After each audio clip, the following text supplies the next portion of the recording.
Guys, nahulog yung bula natin guys. Oops! Guys, nahulog yung bula natin.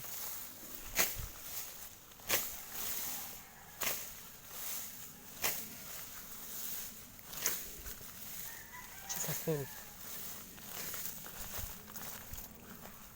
Guys, so, yun o. Sugatan tayo guys. Hindi ko alam kung saan sumabit. Sa damo yan guys, sa damo.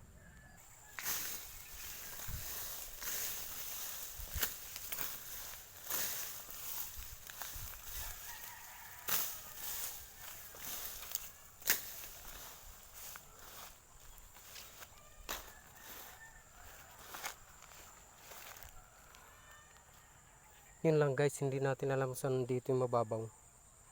Doon o, kita nyo. Medyo ano guys, doon to. Doon sa may puno na yan na malaki. Sayang guys kasi pag di natin kinuha, bago pa yan guys eh.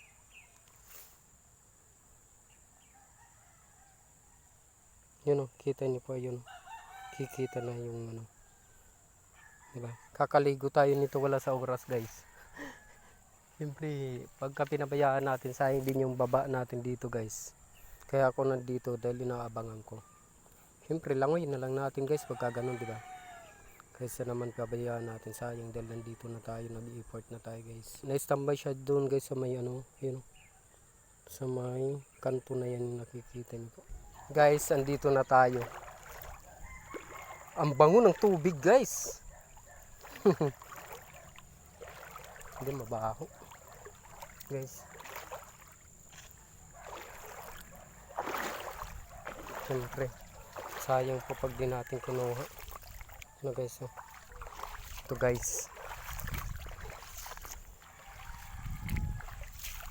Dumi ng tubig guys. Dumi yan yung mga lumot-lumot na yan na ano. Guys, yan o.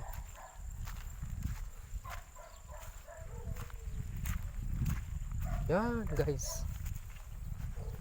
Sayang kung hindi natin kinuha guys. Guys dito pwede dito mag vlog guys. Siguro para magkaroon tayo idea para makapag vlog tayo dito guys. Yan guys o. Tingnan na lang natin. Lumalapit na siya sa atin. Kanina hinahabol natin siya, ngayon lumalapit siya sa atin guys.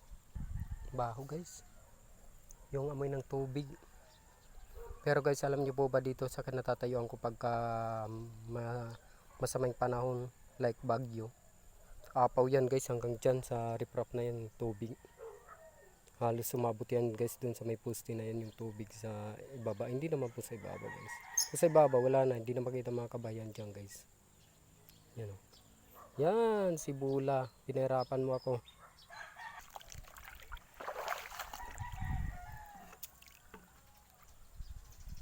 Oh.